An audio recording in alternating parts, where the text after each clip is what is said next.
Okay, thanks everybody for being here. I want to call the Health and Human Development Committee meeting to order for November the 21st, and it's 9:04 a.m. Madam Clerk, could you please call the roll? Alderman Vaughn.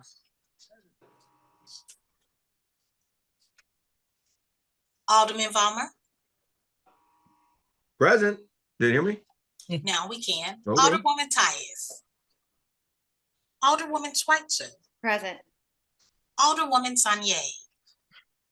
Chair Boyd. Present. Alderwoman Tyus. Alderwoman Sanye. We have 3 present. Thank you so much. We'll skip approval of minutes because we do not have a quorum. And so today we'll have discussions. And so we'll have forestry. We have Alan with forestry and Greg Hayes here as our guest this morning. And so they can, we'll allow them to speak. And I think I did send some information on what we were looking for. And then I hope that kind of helped you all kind of get things prepared in what was going on. Chair Boyd, yes, it did. And I just want to note that Joaquina Callion, our Commissioner of Recreation, I believe was just gained access into this same meeting. Okay, Joaquina, all right. you there? Sorry. Because I was looking for Christian Bishop or Chelsea Murdy. Those are the LAs. Yeah, it says LA. Yeah, I don't see her at Greg. What's her name? Joaquina Callion, Commissioner. She's probably 20 feet away from me in her office. She said that they just let me in, and I said, please announce yourself. So Joaquina, you there by chance? I don't think she's in. I will find out very quickly. Okay. Her name is Joaquina what? Callion, C-A. She's in the guest. Okay, she's calling you now. I'm sorry for this. She's calling you now. Bear with me 1 minute. No, you fine. She's in the guest aura. I see her. I promoted her over. Yeah, we moved her over, Greg.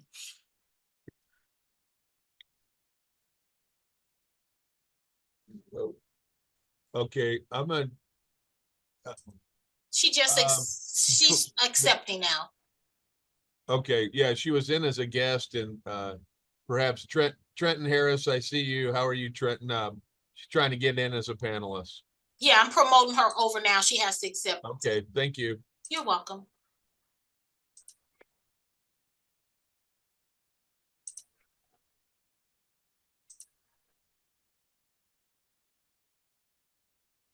I see a Jerome Harris, but I don't see a Trenton Harris. There's a Trenton Harris. No, that's Trenton Harris is the STO. Now. There's Okay. Joaquina. All righty. Okay. All right. So we have discussion with recreation first. So do you want to go first? Are I you sure ready? can. Okay. I'm ready. So I'm going to share my screen first with everyone.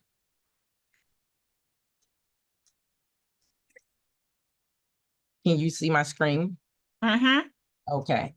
So first of all, thank you. Good morning to everyone. I am Joaquina Callion. I am the Recreation Commissioner, and I've been with the city now for 3 years. I have only been the commissioner for 11 months now, but prior to that, I was the program manager too. And I have enjoyed starting some programs and working with our team. We have created some new outsets on our football program. We are looking to rebrand our actual department from just recreation to when we're talking about participating and seeing our names out in the community, we're looking to do city recreation legends. So we're creating legends with our youth and with our programs within the community. So to start off with a few, our first slide is the overview of our recreation division. We have 7 recreation centers that I manage.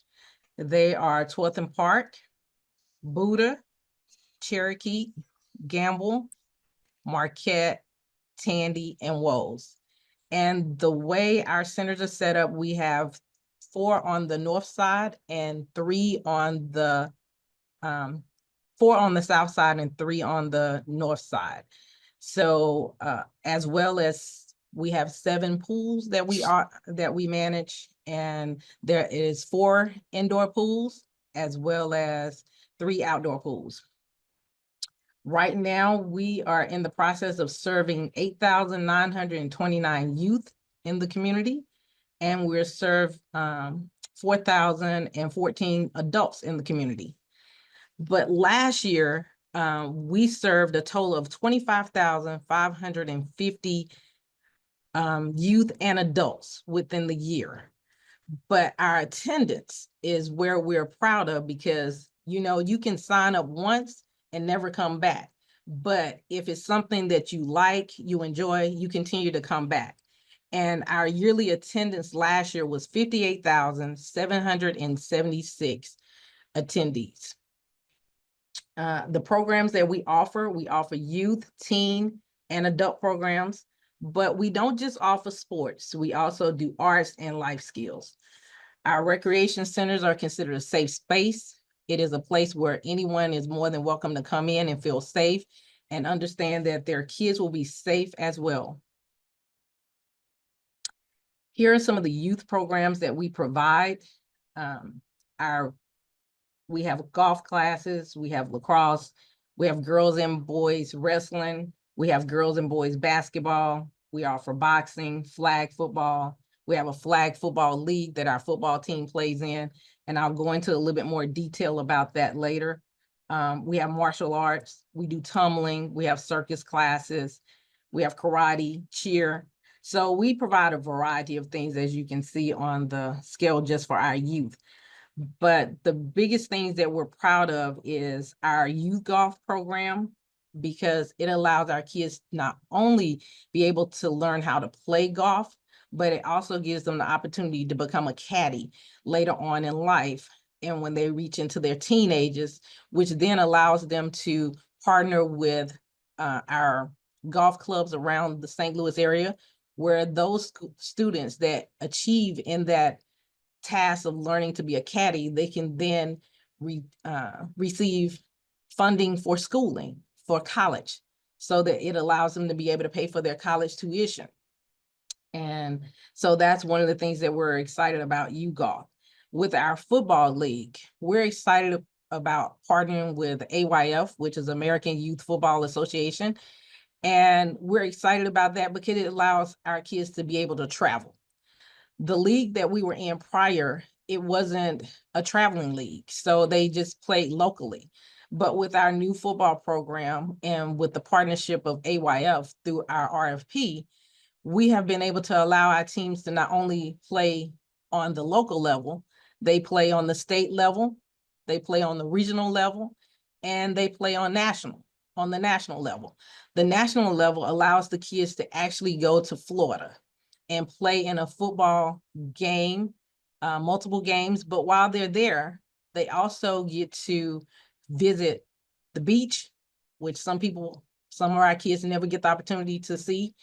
They get the opportunity to either go to Disney World or the University Studio, which is another perk for our kids. But the most important part that I like about AYF is their athletic as well as their academics. They allow the kids to be able to have an academic banquet to show off their grades, to show how they're improving in school. It's not even that, oh, I have to have all A's and B's to get here. No, if I started off as a C student, but I come in and I work with our tutors that they provide, you work with within your class, then your grades improve, you get noticed for that. It's not just everybody that makes A's. It shows that you're improving. So I like that. That is something that we loved about the program, because it's not just about playing football. It's also about your academics. We partner with Circus Harmony, which is a part of the City Museum. So everybody's not into sports, but we like doing other things. So circus is a great way to still be physical, but at the same time, enjoy and learn things. And being a part of Circus Harmony, the kids not only learn to do circus tricks, but they also get to go down to the City Museum and learn how to do circus tricks, games, and other acrobatic things that they do. And so they love that. And then it also gives them the opportunity to become, if it's something that they're interested in, they then can go to school to become a full-time circus, a participant. And I am so sorry, but I am gonna try and turn my light back on so that I can see my screen.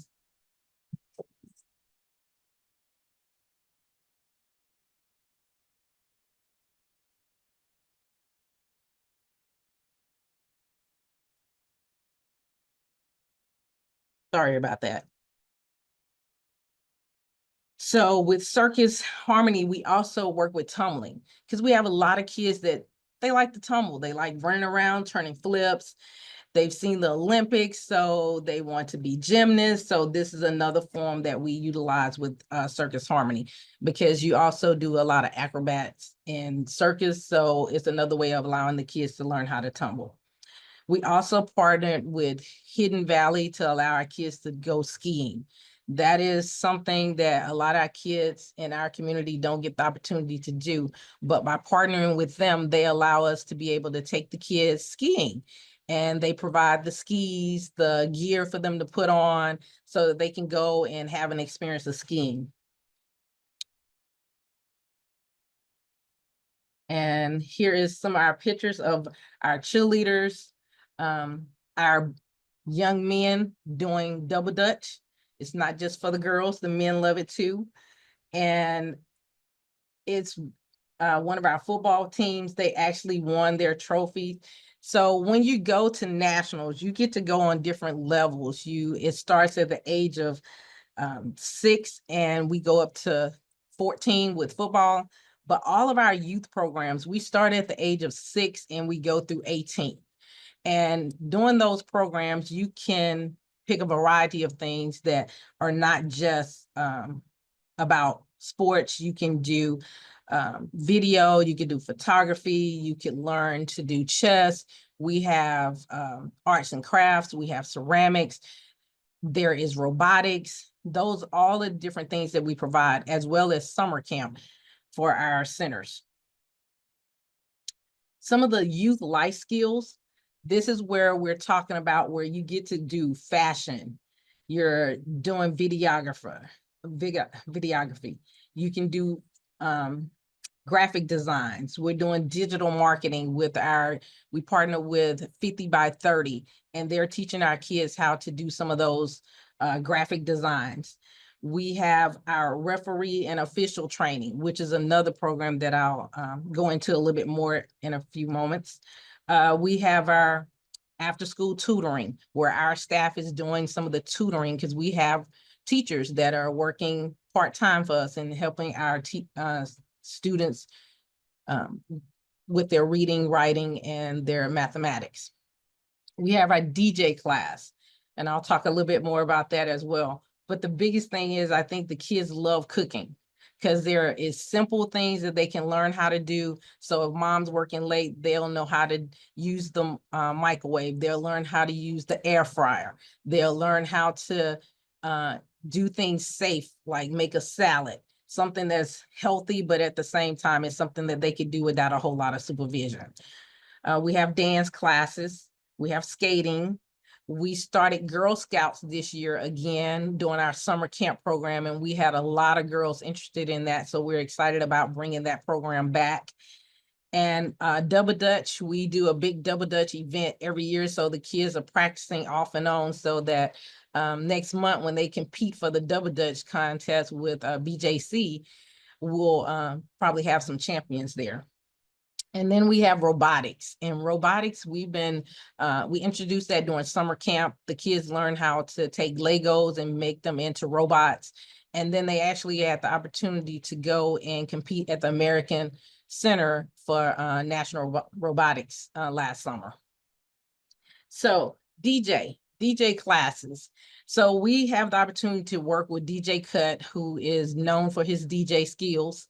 And he's been able to allow us to teach our youth how to DJ as well as how to earn a living. So it's a part of our entrepreneurship where not only do they learn a skill and they have fun doing it, but they then can also venture out and be able to make a financial contribution to themselves, whether it's getting ready to go to school, saving money for school, or if it's saving for their family, or if it's a career that they choose to do. So we're excited about that, as well as our referees and official training. We partnered with a group called Big Games Official. This is special because we were able to partner with them because of the ARPA funds that we received. And it allows us to train our own staff to become officials so that we can have them officiate our own games and we won't have to keep going out and finding people to come in to officiate our games. But at the same time, they're starting a new program where they're allowing the youth to learn how to officiate games as well, so that they start young, they get better at it. So by the time they get to the high school level or they're getting ready to go into college level, they've gained enough knowledge that they'll be able to apply for jobs to become an official. And the other thing that we really like about this, once they get there, they've gone through the training and they've learned how to become a certified official. They then, again, another entrepreneurship training is where they then get to become officials and they can officiate on the youth level at other organizations, middle schools, high schools. And they can also do other rec programs where they can go and earn a salary or earn fees to be able to take care of themselves using a skill that they've learned through here at Recreation. And this is from some of our programs that our kids learning to do the skiing and then robotics. There's Circus Harmony, and this is our new referee school for our youth. And it's 6 to 12 weeks training. And then we also have our tea party where our girls are learning to be a part of our tea program. So for adults, we're just not here for the youth. We are here for our adults too. We are a family-friendly facility, and we offer a variety of activities. We want to be there for the entire community because we are not just recreation centers, we are community centers. And we offer adult volleyball, we offer ceramics, we offer table tennis, we have a 50 and over basketball league. We do learn to swim for the adults as well as the youth. We have open swim, we have yoga classes, Zumba classes, our self-defense class, indoor tennis, slide dancing, water aerobics. We have a group of ladies that love to come and play bridge. And again, we also allow them to be able to participate in the referee and official training. So those are some of the activities that we offer. I think it's a great way that we combine our centers because a lot of times our Zumba class is going on at the same time as our basketball. So if the kids are playing basketball, mom can be doing Zumba or dad could be doing Zumba while they're allowing their child to play. So it's a family event. We come together, we leave together, but we're exercising and keeping our health up. So with our recreation division, TO, which is our staffing, we have a total of full-time staff of 31. Right now, I do have a vacancy of 41. It is 20 recreation assistants, 6 rec leaders, 2 full-time lifeguards, and then we're minus a payroll specialist and a program manager 1 and a program manager 2. But we are in the process of hiring. We have these jobs are out on our website, and we're hoping to get some great candidates for these positions. We do tend to hire more people during the summer months because of summer camp. So we do have seasonal workers as well. The overview of our budget. Our budget is for programming is 740,000 from our general revenue and 308,000 from our CDA funding. And with ARPA funding coming in at 1.7 million, which give us a total of the 2,762,100 to operate our programs. These funds have been able to allow us to do a lot of programming that we feel is important.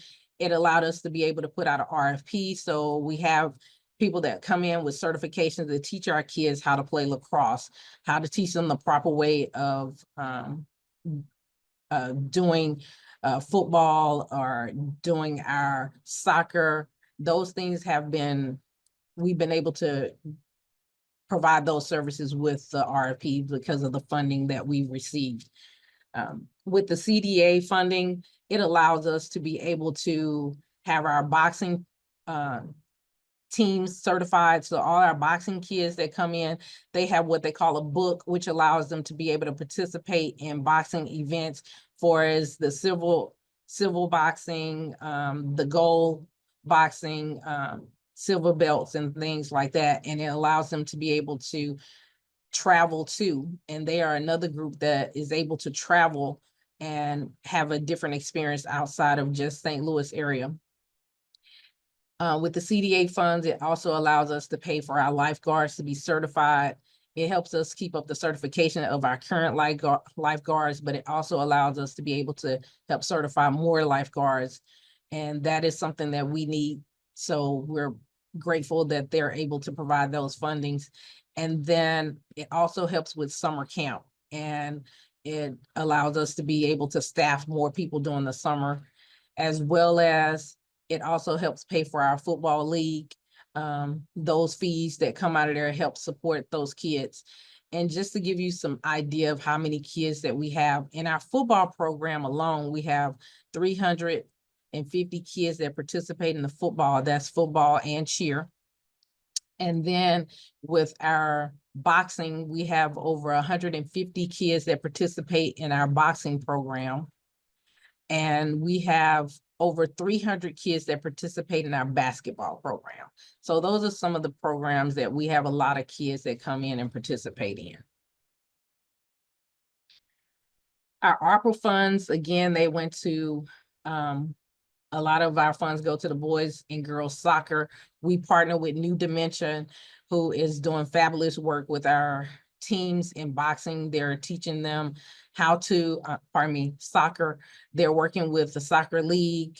They're working with having the kids integrate into, once they're no longer able to play in soccer at the age of 13, they're then turning them around and showing them how to coach and how to be a coach. And it allows them to continue to participate in a sport that they love. We've served over 100 youth doing that in the last 2 years that we've been a part of them. Nothing But Net is our adult basketball league that we've served 150 adults. Not only do they come in and play basketball, but they have to have skill trainings. So with those skills, they're learning how to interview for jobs. They're learning how to write their resumes. They're learning how to conduct themselves in and out of the center. And they're also learning how to do some entrepreneurships. They teach them things like that, but they also come in and teach them about trauma. So our basketball youth officiation comes out of that. Again, that's where we are working with Big Games Official, who helps us to be able to fund our referees and also provide our refs for our games. We had a total of 150 games last year in basketball alone, and they were able to provide referees for each one of those games. And it's not just one ref, it's 2, sometimes 3, depending on the age. And at the same time, we've trained 65 new referees that will be able to come in and help us and help others. Our other program is Teams of Tomorrow. They are a group that come in and have been mentoring in our Gamble area, where we've had a lot of gunfire, gang-related activities. So they've been in mentoring those kids, working with them. They do coping groups, they do one-on-one mentoring. They also provide group setting where if you have grief counseling, they provide that. And that was a blessing for us to be able to utilize that, because it's not just for our youth, it's also for the staff. They take the opportunity to work with staff when we're in that situation and we're worried about the kids' safety when we're hearing gunfire outside our centers. This is how we're able to cope. Brown Entrepreneur, they were a group that came in and taught a group of 50 youth on how to start their small business. So they started doing things like learning how to make bracelets, how to sell bracelets, how to market T-shirts, things like that, that they were interested in doing. And that was a great program. And then we have our Charms, which is the STEM and girls mentorship. They came in and taught the girls how to do etiquette classes, but they also focused on STEM, learning how to utilize some of the science behind what you do and how you do it, learning the mathematics about how to do your money, things like that. So that was a great program that we had as well. So how are we marketing ourselves? That is something that we're still learning and trying to figure out how we can get our name and get all the great things that we do in the center out into the community. So we started by trying to create a website for each one of our recreation centers. We also have Facebook, which was great to have when we had coming out of COVID and we weren't allowing people into the gyms per se. The kids could come in and wear their masks and participate, but we wasn't allowing spectators to come and watch the games. So we were able to create Facebook pages so that we could live stream the games so that family members could sit in their cars and watch their child play. So we were, that was one of the things that we found that was helpful with Facebook. We do weekly PIO calls where we try and let everybody know what we're doing in the community. We provide flyers, things so that they go into the community sites. And then we also attend community events. If we hear about an event that's coming up, we try to participate in it so that our name is out there. I know we're needing to work on how we get our information out there a little bit more. We are working to hire a PIO2 that we'll be sharing with the streets department. We're trying to figure out how we can expand our social media presence, and we're looking for support in reaching the engine optimization. Some of our programs highlights is like the biggest one we were talking about, the Youth Football League and the opportunity to travel. And just this past year, we had 2 teams to make it all the way to Florida, but not only did they make it there, they placed. So the first year we had our team, they placed second place in the national level in AYF. And then last year they placed 4th. But we're excited because each year we try, and just so far this year we have 2 teams that looks like they will be making it back to nationals. We have one that's competing this weekend on the regional level, and they will be in Detroit, Michigan competing. And next week, if they win, they will go the first week of December, and they will be in Florida for the national championships games. Workforce development is where we see Big Games Official, because they really help with that.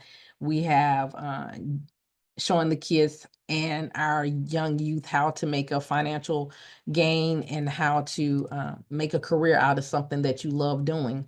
And it's the same way with our DJ classes, as well as our urban golf class, as well as our Circus Harmony, and also our New Dimension programs.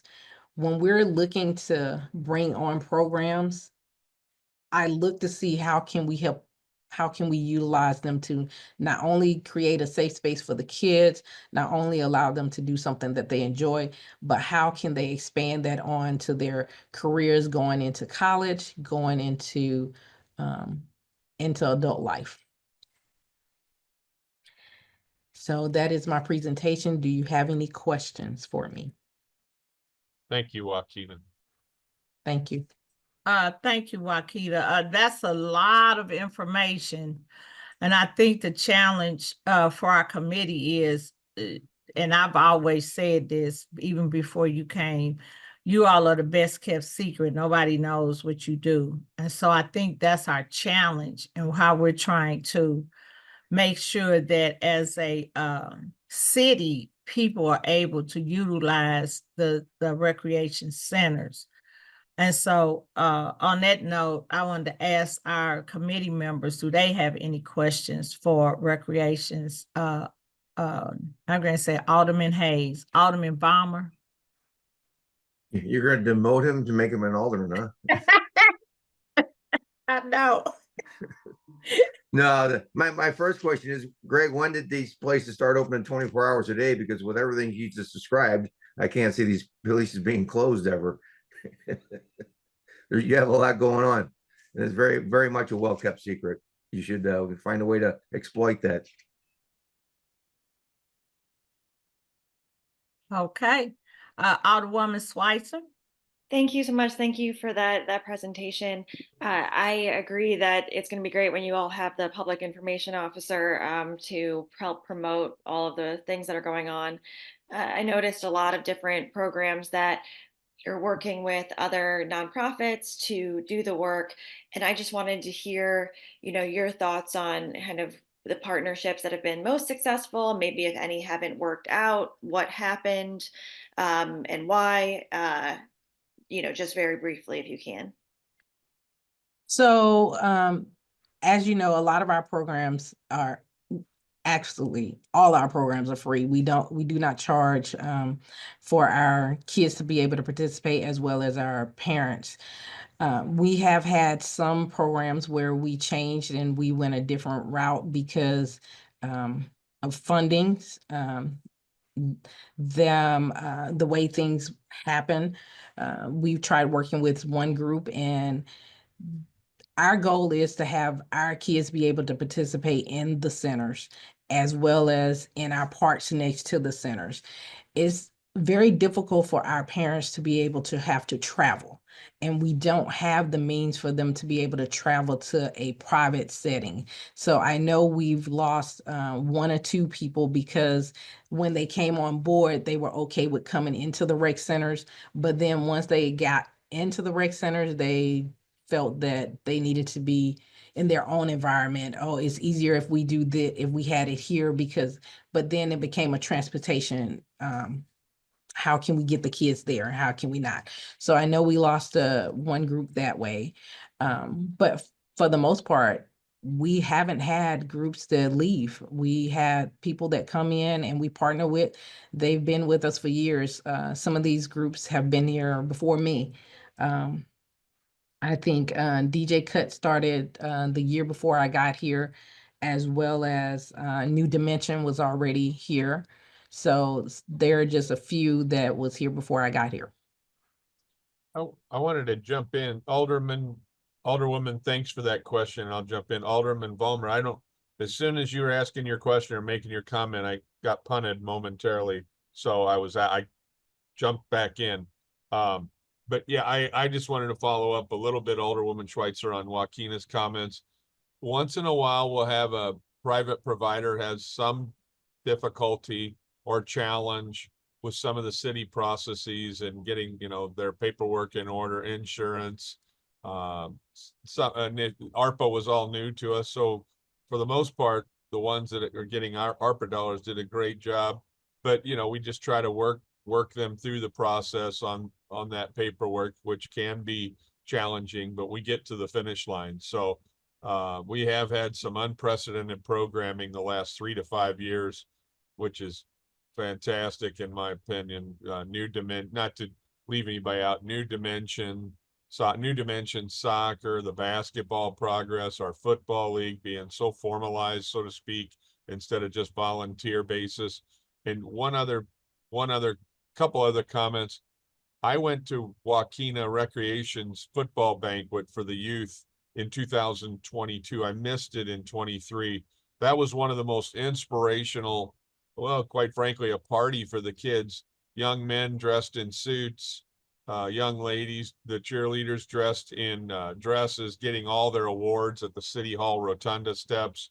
It was something to see, and I highly encourage any of you to make it. Joaquina can get you any dates. And then just going to 12th and Park, another example, that Charmed program, seeing the young ladies with etiquette, learning etiquette, learning how to set a table, just things some folks take for granted, and seeing their parents, they're very proud of them. So a lot of these programs are very inspirational.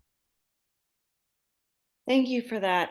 Yeah, I'd love to know a time that, maybe I could stop by, or even the committee, to see what's going on and see how some of the programs. So I'll connect with you offline about that.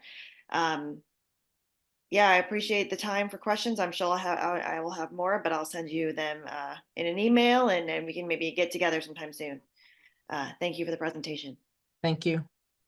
And I look forward to talking with you more. Okay, and thank you to Joaquina. But again, I just want to reemphasize, one, we did this with parks before. Our committee toured parks on both sides of the city so people could do a comparison. And it was an eye-opener for that committee, because it wasn't what people expected in some parks, and something they expected more in other parks. So people were like, this is very eye-opening. So I think Alderwoman Schweitzer, that's what she's trying to say. We can't fight for you all, or we can't even promote you if we don't know what you're doing. And so that might be something we could look at in the near future, to do a tour of different sites all over the city, so we can kind of see what's going on. Yes, ma'am. All right. Thank you. Thank you. Alderwoman Boyd, Uh-huh. you have someone on attendee, if you're taking public comment. I believe he works with the center. DJ Cut, he has his hand up. Oh, okay. That's fine. I was just going to ask, was it any speakers? Mr. Cut, are you on?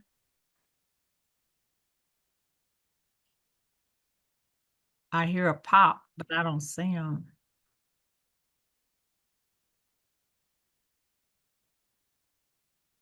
Okay, here he is. Oh, I'm here. I've been here. Oh, okay. All right. Do I need to swear him in? Yes, Vice- ma'am. Okay. Ms. Cut, could you please raise your right hand? Do you swear to tell the truth, the whole truth, and nothing but the truth, so help you God? Absolutely. Yes. All right. Thank you so much, sir. You may continue. Okay. Well, that's I definitely want to start off saying, I'm honored to be a part of this meeting right here, because it means a lot to the city. I am born and raised in St. Louis, right in the Peabody Project, so right across that bridge from City Hall. It's funny just listening to, Joaquina mention the different rec centers, because I even used to DJ a couple of parties back at 12th and Park in 1986. I know I'm 56 now, so I'm very proud of my age. But again, being a staple of St. Louis, I've been a tour DJ for Cedric the Entertainer, for Nelly. I've been doing radio for over 3 decades. I even worked in New York for 10 years. And I've worked with, so my company is Xavier Entertainment, but I call it DJ Cut University, which we do over at Tandy. So we was originally supposed to start it in 2020, but COVID shut everything down. So we was able to get it going in 2021, one session, and then we brought it back in 2023 for 2 sessions. And then I just wrapped up a class this past fall, just 2 weeks ago. And I've dealt with over 40 kids so far. And far as the landscape of radio, I've influenced and helped so many people, mentored them, bringing them up over the years. So this has been my life. I've made a lot of money. I've toured a lot of places, and I definitely want to give that back to the children. I've even partnering with different organizations in the city, like Coach Miller over at Live for Life. You know, he has the gym over there on 14th and Cass. So I partnered with him. Rest in peace to DT. I'm pretty sure you might not know him, but he had Boys to Mentor. So we was about to get some things going, but unfortunately he passed away. So we'll be looking to do some other things with him as well. But I also had the kids DJ a Halloween party over at Tandy, to where all of the kids had a chance to show their skills. Had them on Fox 2 with Tim Ezel, you know, with their parents in the background, but I made them be able to stand behind those lights, because it's totally different when you're in front of all those people, but had them DJ on Fox 2 with Tim Ezel. I also had a story done on them with Melanie Johnson from Channel 4, because I have a lot of media connections. Again, I've been in the business for over 3 decades. So from St. Louis to New York to all across the country. And I'm able to bring people in to speak to the children, local artists from Chingy to Jaquan to you name it. It's just a phone call away. Hey, can you come speak to the kids? Nobody really tells me no. And I'll be honest with, you know, even with my personal life, you know, this is not something that I want to play with. I want to leave a legacy, because July 1st, I was just diagnosed with multiple myeloma. So I'm currently battling cancer. So this is urgent. This is not something that I'm going to play with. I'm going to make sure I leave a legacy for these children and, you know, help my name carry on and develop other DJ cuts, or if they want to get into radio or into TV or to making music, whatever they choose to do. I just want to make sure I give them the best fighting chance, because these are things that I didn't have when I came up. I mean, I just had to figure it out. I went right to Flow Valley in St. Louis because they had 100-watt radio station. So I was like, okay, at least I can learn hands-on here what to do, and the rest is history. So I just want to, you know, commend Joaquina for continuing to give me the opportunity to do the program. And I'm looking to expand as well, because again, you know, have to leave a legacy. I have assistants to help me out as well. Like if I'm not feeling well, you know, I have people to jump in to help as well. But yeah, this program is very important to me, and we want to make sure the kids be able to take it as far as they want to go with my help. Thank you, DJ Cut. No, Thank you, thank you, Cut. Greg. Thank you all. Did we have anyone else? Yes, I'm showing, he didn't give a last name. I just see a Stephen. And then there is a Eric Moore, and we have one more that just chimed in, Tim Timblebell. Okay. All right, so And it's they're all 3. starting to come in now. I'm not sure. So we went from 3, then we went from 2, then we went to 1. And now they're all they're raising their hands now, right now as we're speaking. Okay.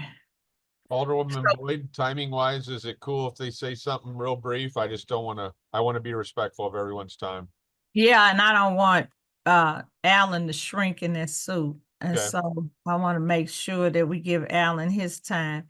Sure. So if they could all come on so we can swear them in, if they would be so kind for timing, if they could just do 1.5 minutes each, and then that would kind of help us with Sure. time. Thank you. So could you all please put your cameras on? I don't see anybody. They're on here, but I don't see their faces. That's a Stevens. I will need your last name. And then we have Eric Moore and Tim Tatum Bell. Tatum Bell. Tatum Bell. So I see Eric Moore, but it's no face. It's still blank. It's Tim T. Tamble. T. Tamble. Okay. Okay. We both had T. that wrong. Thank you. So, Mr. T. Tamble, could you put your screen on? I thought it was. No.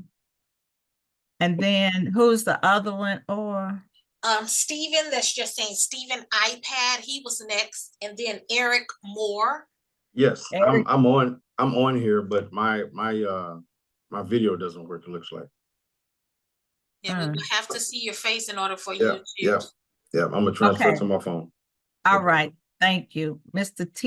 Tatum Tanner. T Tamble. T. T. Tamble. Tamble. And then Stephen, are you there? Okay. See, do what you started, DJ. You done started something here. Like, what are you doing, man? So, Mr. T. Tamble, would you raise your right hand, please? Do you solemnly swear to tell the truth, the whole truth, nothing but the truth? Yes, ma'am. All right, you can proceed. Excuse me, I just wanted to provide a brief background on New Dimensions. We're beginning our 21st year. My co-founder and I, Tom Mickler, started our program with the emphasis of bringing the game of soccer to the children within the under-resourced areas. If everybody's aware, with youth sports today, it's all in West County and is extremely expensive. So we're largely a volunteer organization to provide soccer, excuse me, in these areas. And it's been a wonderful experience partnering with the Parks and Recreations, especially since post-COVID. Prior to COVID, we were in 9 public schools as an after-school program. Post-COVID, that kind of all went by the wayside. So the city parks has been a wonderful partner for us. Excuse me. So we do focus on soccer, and soccer does a couple things. One, it not only promotes physical fitness for the children, but it also improves their motor skill development. And in working with Washington University and developing a program for us, motor skill, the better the motor skill development of a child, it increases their learning capabilities. Learning capabilities, not just only academic, but social emotional learning. And so the game of soccer itself, as it relates to social emotional learning, increases a child's ability to problem solve, teamwork, promotes self-esteem, and respect for each other. As Joaquina mentioned, once the child ages out of the leagues, we are working with them as junior to have them become junior referees and junior coaches for us. So I would just like to say that we're also looking to grow the program. Right now, we're piloting a program at at a Catholic church for early childhood development, more or less in a preschool setting. Again, focused on social emotional learning and motor skill development. So maybe we can bring that forward as well. So thank you very much for allowing us to be part of your programming, and we look forward to continue. Thank you, sir. Thanks. Thank you. Mr. T Tamble, Tim and I went to high school together. I'm a product of youth soccer, so watch out. Right. Okay, thank you, Tim. You bet. Thank you. Mr. Eric Moore, could you raise your right hand, please? Can you see me? All right. Do you solemnly swear to tell the truth, the whole truth, and nothing but the truth? Yes, ma'am. Thank you, sir. You may proceed. All right. How's everybody doing this morning? I'll be very brief. Okay. My name is Eric Moore, the president of AYF St. Louis Football League. I like to thank everyone for helping us out, bringing this thing together. I had a vision when I was a little younger of running in and helping my grandkids and kids get in something that they can enjoy instead of just being outside in the streets or whatnot. Well, today it's all about being on a video game, right? So for them to get out and work and interact with other kids and other people is a good thing. The values of football set up kids for success and on off the field, right? The game inspires character, leadership, resilience, and teamwork. Key life skills that transfer from huddle to the classroom and beyond, right? So I go to these different fields and talk to the coaches and make sure that they are talking to the kids correctly. So a lot of that cussing and whatnot, we try to let them know that, hey, you don't have to do that to actually communicate with the kids or whatnot, and then help them get to the next level, right? Football can instill values such as sportsmanship, respect, and integrity. It teaches kids how to handle success and failure with grace and dignity, right? Football involves strategy and decision making, helping kids develop problem solving skills as they assess situations on the field and make quick, informed decisions, right? So if you're being taught correctly, we make sure that the coaches are teaching them the fundamentals of football, which brings the fundamentals of sportsmanship, helping the kid get up off the ground. If someone needs help moving forward in practice, they do that kind of thing, right? The vision that the league brings to the kids, no matter if they're in the city or just in the community, is I like to go 2 hours or 4 hours out. The kids get to see a different city, different aspects of another community, understand how to interact with different people when you're away from home and whatnot. And then the big kids, which I call the coaches, they're in that zone too, where some of them have never traveled outside of St. Louis. So doing that, they come back and then you can have these conversations where you just don't see local news. And you have this one impression, you have a different vision if you actually can see more things and can be able to communicate about more things. The next thing is without the dedicated support of the City of Recreation, we MSDL St. Louis AYF could not make a life-changing impact on the kids in the St. Louis City football program. Thanks to the support staff, coaches, and many volunteers, with the collab, it provides education and resources to children in the communities and make a positive impact on the lives of many. Thank you all for listening to me. I don't want to take up too much time. I hope I was very brief. Thanks, sir. Thank you, Mr. Moore. Mhm. I appreciate hearing your compassion. So Steven comes in and then he goes out, and then he Yes. comes in, then he goes out. So I don't know where he's at.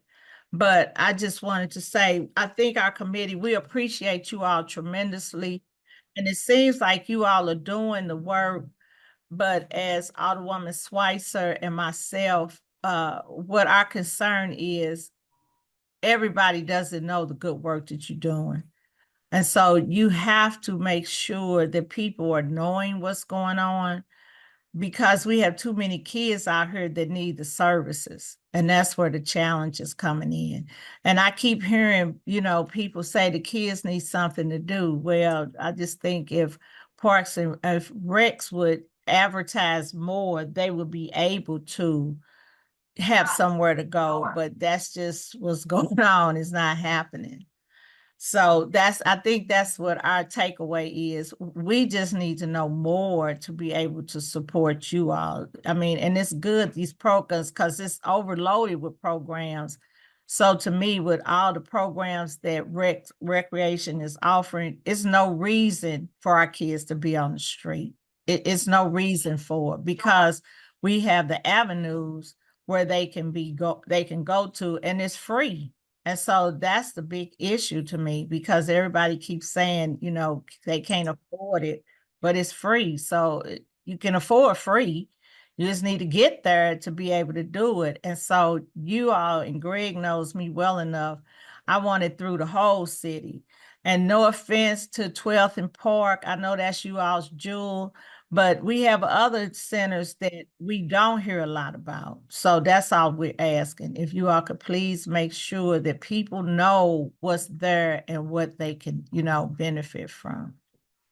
Thank you, Alderwoman Boyd. One comment. We had a public information officer with us for about a month and a half. He was making tremendous strides, but he found an opportunity to get back into his teaching career. So he left city service, but hopefully we're getting close to hiring a replacement for him for streets and our department. And that'd be great to have a PIO putting all those good things out there for us again. Thank you. Yes, sir. Thank you. So thank you all very much. I'll let you go to the next page, because Alan's like his neck is stretching, and so we need to get him here so we can let him get in his real clothes so he can get out of his suit and tie. So thank you all. I appreciate you, Recreation, and we'll make sure we'll follow back up. Okay, thank you. Thank you. Thank you. Okay, Mr. Allen, you are on.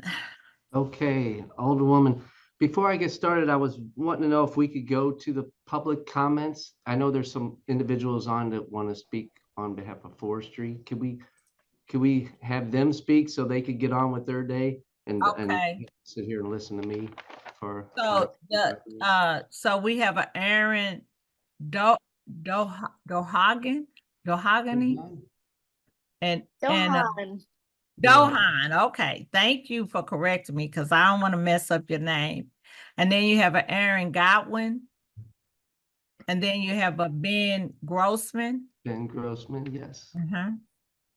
So we have 3 people that want to speak, correct? I see Aaron Shank as well. Aaron Shank. So I need you all to show your video so we can see everybody's beautiful face. I believe there's a Tom Tinkham on there. I don't know if he hasn't raised his hand yet. Though. Or somebody is under your name, Alan.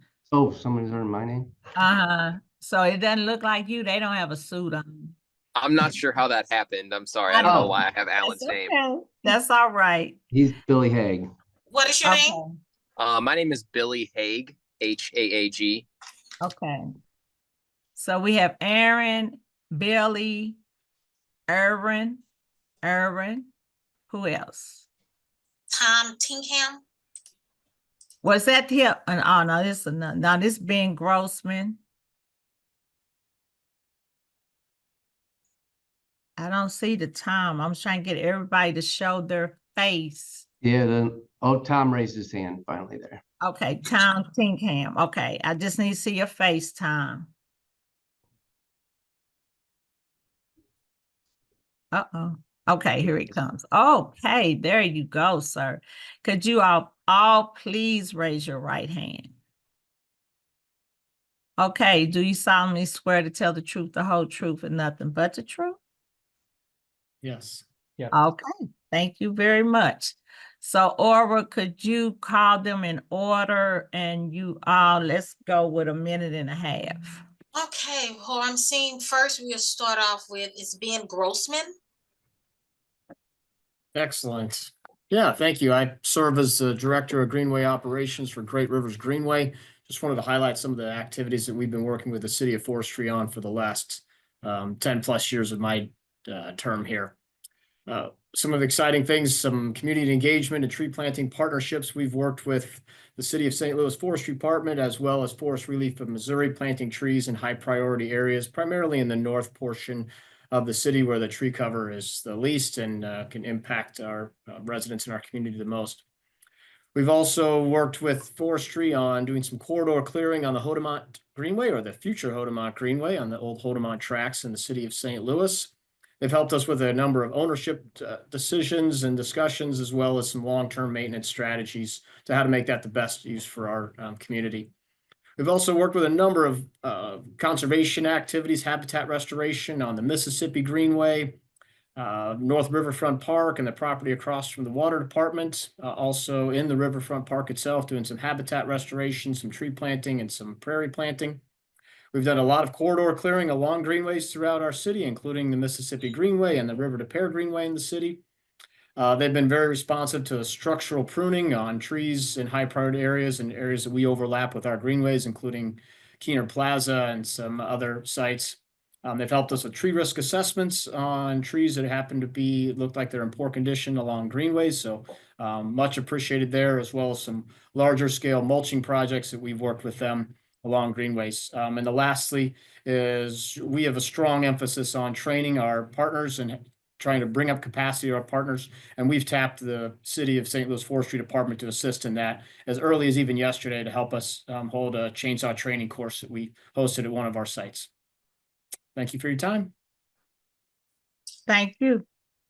Next, we have Yes, Mr. Aaron Dohagan. Yeah, Dohan, that's fine, don't worry. Johan, sorry. No, you're good, don't worry, everyone messes it up.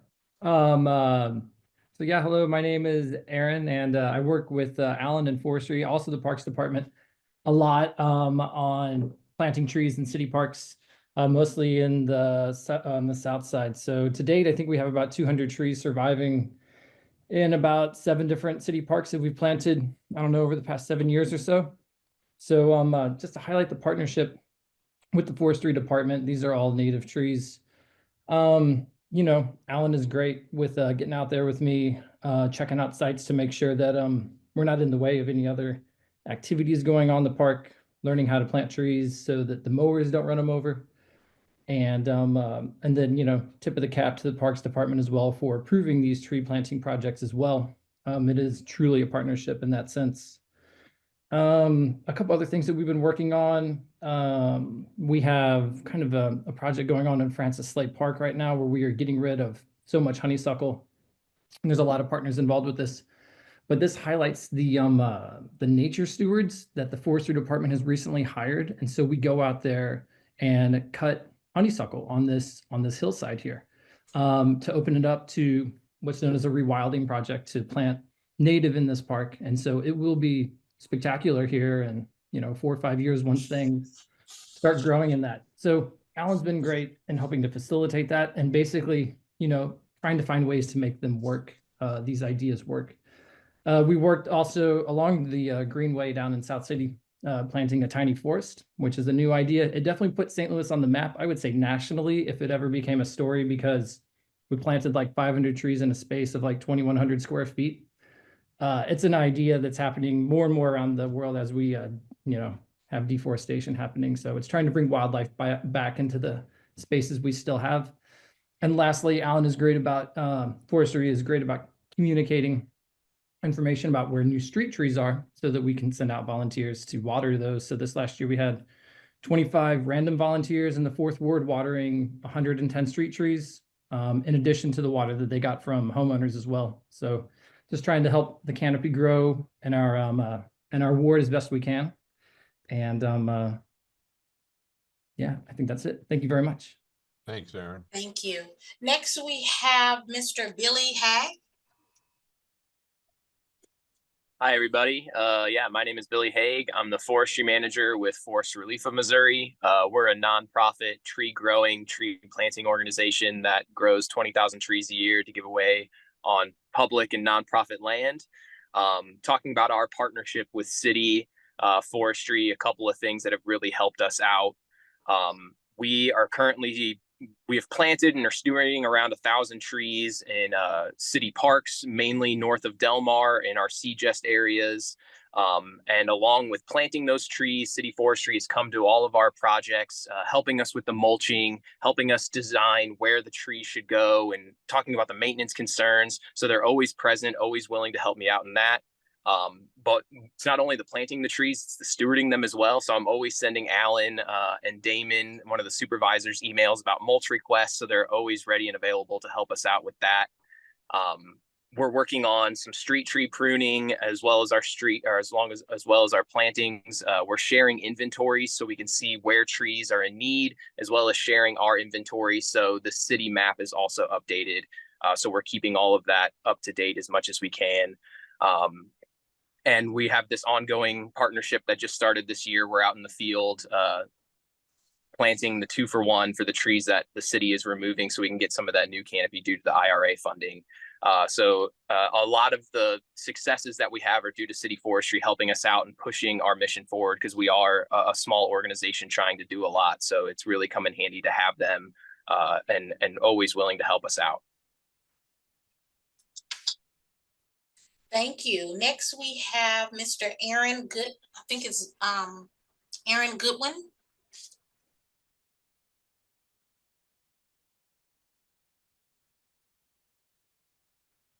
Hi, I'm Erin Godwin. I am the board president of St. Louis Neighborhood Foresters. We're a volunteer group that first basically formed when the forestry commissioner kindly took a meeting with me about 6 years ago to answer my questions about tree stewardship in the city. And He told me about their capacity limitations, right? Like it's very hard for municipal forestry to be able to get out there and do like the little things, right, that become big things. And so we over time worked with Alan to figure out kind of an approach that we hope can help with that. So we currently are in 6 neighborhoods. We recruit like residents of the neighborhoods and go out with them on monthly blitzes to water and mulch and prune, and generally check on city, street, and park trees. So we have found a lot of issues that pop up, right, that maybe the person who lives there might notice, but might not know what to do about and might not report to forestry. So we catch a lot of little things, right, like wires around the trunk of a tree or girdling roots that are small, but they'll become big and, you know, start to hurt the tree over time, and branches that are too low that get in the way of residents, you know, just trying to use the sidewalk. And so we basically work with forestry and have volunteer certified arborists who teach how we can address those things. And so Alan has been incredibly helpful. We only exist because he permits us to. We are all just residents who want to help care for the tree canopy. And so him taking a chance on us, we truly appreciate, and we try to be both good stewards of the canopy and of that trust. So we really just hope to continue that partnership as we build more tools to sort of spread the word about how residents can help the forestry division to care for all the trees that are in their inventory. And so yeah, it's been really wonderful, and we hope to expand in the coming year and cover more neighborhoods. So hopefully you'll hear more about us. Thank you. Thank you, Aaron. Thank you, Ms. Godwin. Next, we have Mr. Aaron Shank. So, Hi, everybody. My name is Aaron Shank. I am the Community and Private Lands Unit Supervisor with Missouri Department of Conservation. And I cannot say enough good things about the forestry crew that we work with at St. Louis City. We kind of started out working in O'Fallon Park with the forestry folks to restore the woodland unit over there and put in a hikeable trail. It's one of the few places you can, outside of Forest Park, you could truly go for a hike in the woods in St. Louis City, and forestry was a big part of that. And since then, have expanded to kind of renaturalizing and offering some nature-based kind of recreation opportunities in not just O'Fallon Park, but Dickman Park, Belle Reve, River des Peres, Tilly's Park. And now we're expanding as well into Fairgrounds, North Riverfront, and Carondelet Parks. So this also includes not just some of the tree work that you've heard about, but also prairie reconstruction. And we have some really vibrant reconstructed prairies, especially at O'Fallon, Belle Reve, River des Peres, and a brand new baby one that's been in its first growing year at Tilly's Park. And so those are just incredibly wonderful resources, not just sort of ecologically, but also for offering other what we call ecosystem services, which, for example, flood mitigation with prairies and woodlands, the flood mitigation they can offer is really unparalleled. So an acre of prairie can absorb 6 to 7 inches of rain in a 24-hour period. And as we've seen, as our climate changes and those kinds of, kind of catastrophic rainfalls continue to be more common, these areas can really be important resources to communities that are more vulnerable to flooding in particular. We've also utilized some of our own education staff to sort of activate some of these spaces and offer programming in these spaces, especially the prairie areas, for kids to explore nature, and connect with the outdoors. The connection between access to nature and physical and mental health is very well documented. And within our agency, we have a a strategic initiative, a priority of implementing community conservation. And really kind of the cornerstone of that is that all people should have access to nature where they live. And we know that that's not necessarily true. And so we're really working with a lot of different organizations, but including city forestry, to ensure that folks have places to go, whether it's just some healthy trees to sit under on a hot day or a place to explore nature. City forestry has really emerged as a model statewide of how to implement community conservation. And so at Department of Conservation, we're just really grateful for the partnership that we have with you all. Thanks, Aaron. Thank you, Ms. Shank. Next, we have Mr. Tom Tinkham.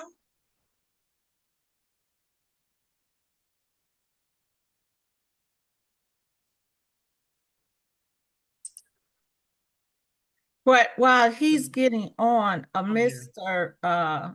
He's on now. Mr. Okay. Tinkham, we can't hear you. How about now? There you go.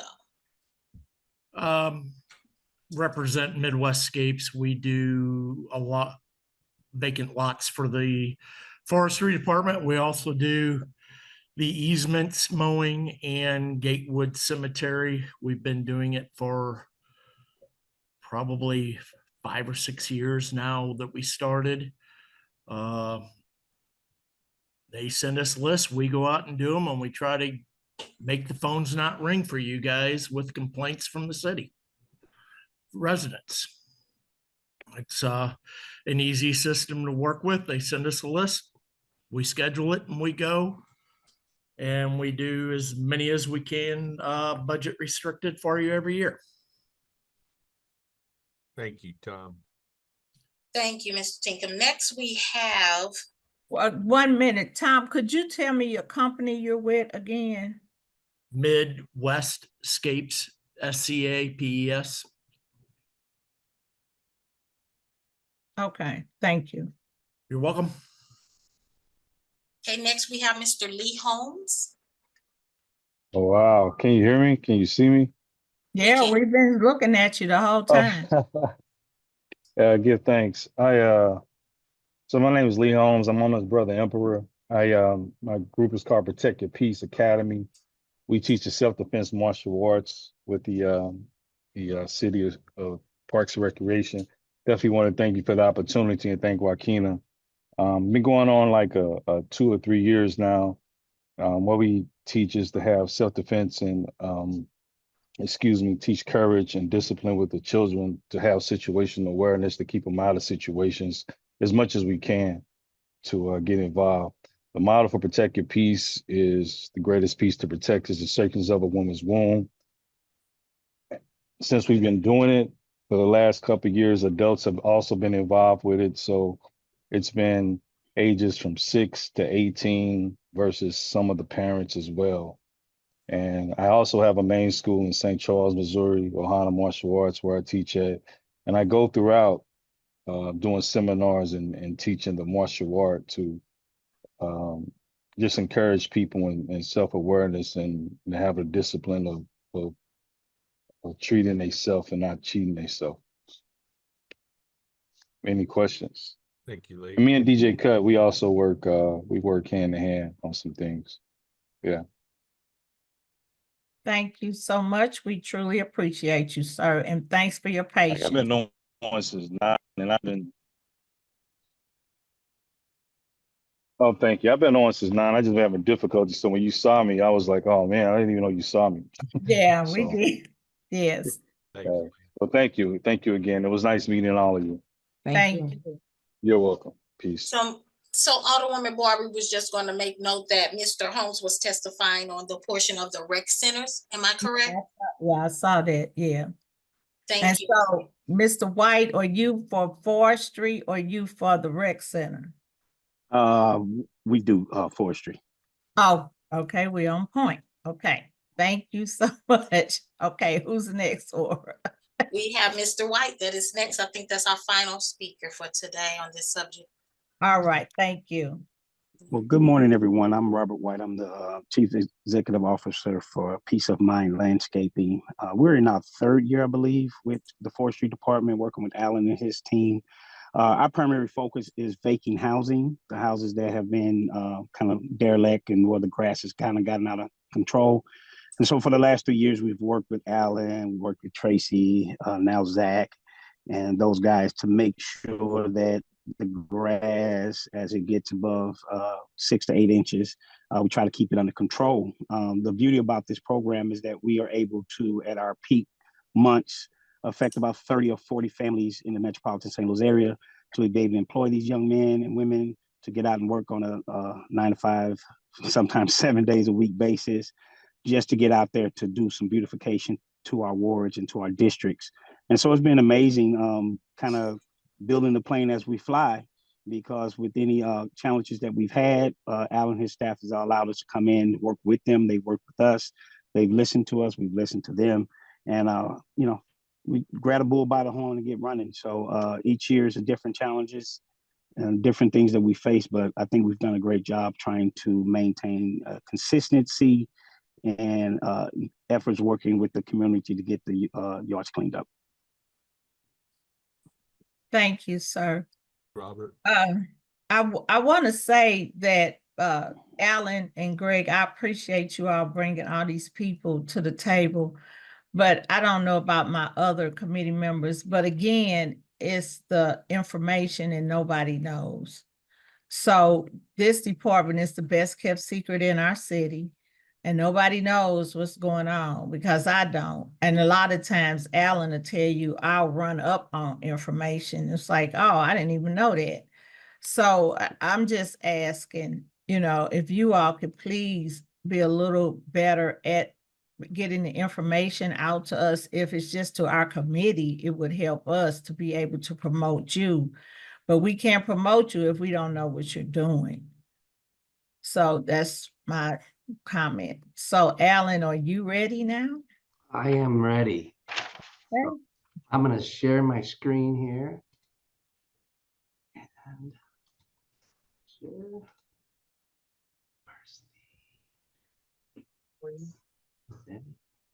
And then okay, can you all see the slideshow? Uh-huh. Awesome. That's what Kim said. So my name is Alan Jankowski. I'm the Commissioner of Forestry. I've been Commissioner for roughly about 8 years. Before that, I was with the Parks Division, working in the city parks for about 4 years. My executive assistant, Tracy, is behind me here. So if you see her lingering back there, she's listening in on what's going on today. So we will move on to the overview of forestry division. So we have a tree section, we have a weed section, and we have a newly kind of natural landscape section that MDC was kind of speaking of. And we have administration section, which Tracy is involved, including 5 customer service representatives. So if you call the forestry division, you will get someone on the phone. You'll either get Tracy or one of our representatives to hopefully answer a question that the citizens have.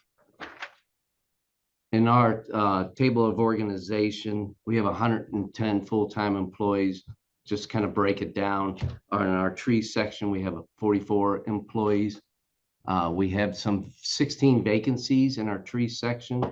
We have 4 forestry foremen that we would love to hire.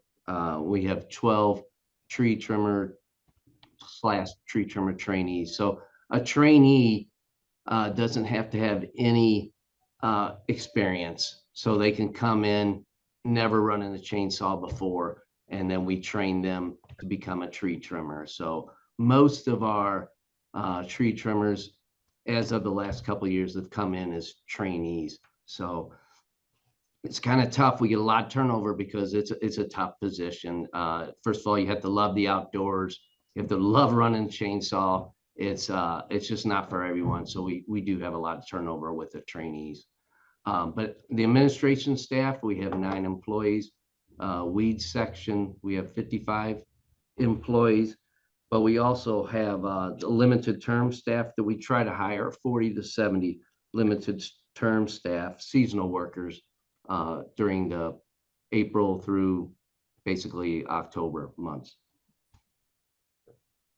Our natural landscape section is 2 employees. One of those employees, we have a grant through the Missouri Department of Conservation to help that pays for their salaries. Our general, just kind of budget, we got a $10,600,000 budget for forestry division. Just to hit some highlights, 4 million of that goes to our full-time salary employees. 600,000 goes to overtime. Most of that is goes to weed control. As you know, those folks are out there. I think most of you know they work 10-hour days Monday through Friday, and then they'll also put in an 8-hour day on Saturday. So they're working 58 hours a week, usually starting mid-April and going through Halloween. This year, since the weather was nice, it's still 75 degrees out there yesterday. So we're pushing that. We're still cutting grass till December 1st this year. Also, that overtime money will go to snow call. So we take care of a lot of the sidewalks downtown, a couple of parking lots. There's a parking lot in Soulard, and we also take care of a couple of police stations. And then also storm call. We have not only snowstorms, but if we get a thunderstorm or ice storm, then our tree crews will head out. We do have 2 to 3 people on call every day of the year. So if a limb tree would fall on Market Street or on Sutherland, then what other street? We would have the citizens can call the forestry number, or they could call the ranger's number, and it will go if you call forestry, it's just directed to the ranger station 24 hours a day, or not 24 hours a day when we're off of work, and then the rangers will take down the information and then call the on-call staff to take care of the issue. Now, the on-call staff will just clear the right-of-way. So if they take a tree, they're just going to kind of push it to the parking curb or put it in the tree lawn. And then the next working day, we'll take care of that. Also up here, we have a $1.5 million for professional services. So that goes to weed control as well. And that's for our grass cutting contractors.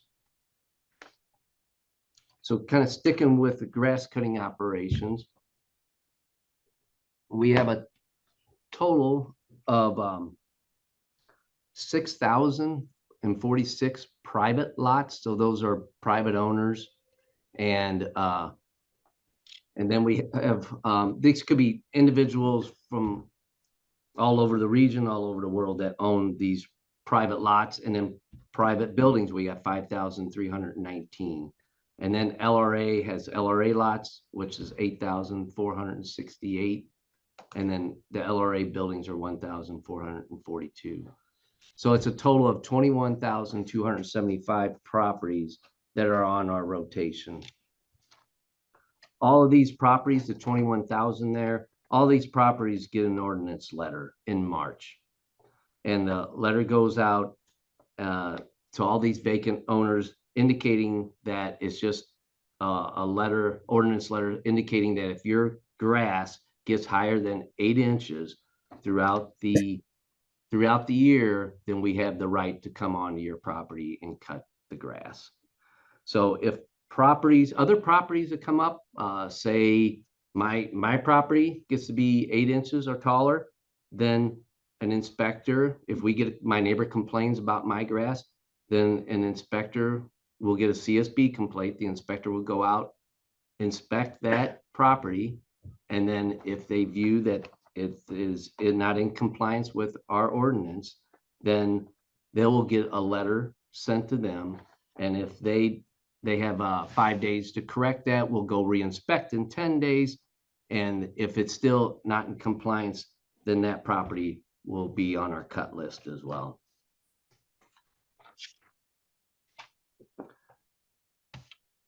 Vacant lots, so I'm gonna stay on the vacant lots here. So vacant lots, we have forestry cuts all vacant lots, whether it's private or LRA lots. So we have 20 tractors that roll out there every day. And we also have 8 to 10 individuals that will follow up behind the tractors and do the trimming around fire hydrants, around the tree lawn, or around stop signs. So sometimes you'll see that the lot is cut, but then that tree lawn is not cut. Then usually we'll have that crew that's following up behind them. And sometimes they lag behind. So we're trying to work on that to become more unified, so it all's cut within a day's time or day or two. Vacant buildings are cut by forestry staff as well as the contractor. Contractors, they get, hold on here, sorry, lost my train of thought. There's a lot more labor involved in cutting the vacant buildings. So we cut them with weed eaters, and there's a lot more retaining walls, or maybe driveways, there's garages. So it takes a lot longer to cut these vacant buildings. So that's why the contractor comes in and helps us out with the vacant buildings. The brush that's created either on a vacant lot or vacant building, that brush we pull to the alley, or we'll pull to the front of the property, and we'll put it in the parking lane, or we'll put it in alongside the alley. We don't block the alley. And then the streets department, we put in a work order, and then the street departments pick up that work order, and then they come and pick up all our debris. So forestry just goes out with pickup trucks and weed eaters and chainsaws. So we don't have a large equipment. Yeah.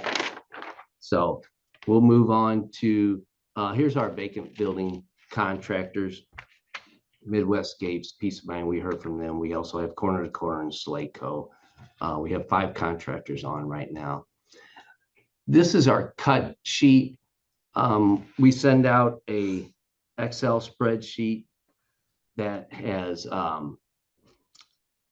there's a link that we send out to all the aldermen, and if you don't get it, you just click on it, and then you can see exactly where we are and where we're going. So at the bottom of the cut schedule, it's just an Excel spreadsheet. You can click on detailed, or you can click on schedule. So I'm going to go over detail right now of the vacant lot. So as you can see, this is what has happened. So this is in the past. This is the history. So Ward 13 at the top here, as you can see, we went into Ward 13 April 15th, 2024. And we stayed into that ward until April 23rd. And then we didn't come back until June 6th. And then we left June 12th. Then we came back in July. And then we came back in August, and then October. And then you can see here at the end here where we cut it November 6th and we left November 14th. So you can see every ward here when we were in there cutting the vacant lots. And you can see Ward 12, we're in Ward 12 right now, 1114. Not sure we'll finish it. We'll see. As it gets cold, those tractor drivers won't want to be out there. So December 1st will probably be our cutoff date. And then that'll be it for the season. So I'm going to move on to the schedule. So this is vacant lot schedule. And again, you see at the top, Ward 13, that's where we started this year. We started with Ward 13, and then we went to 8, 12, and then so on. So no rhyme or reason here.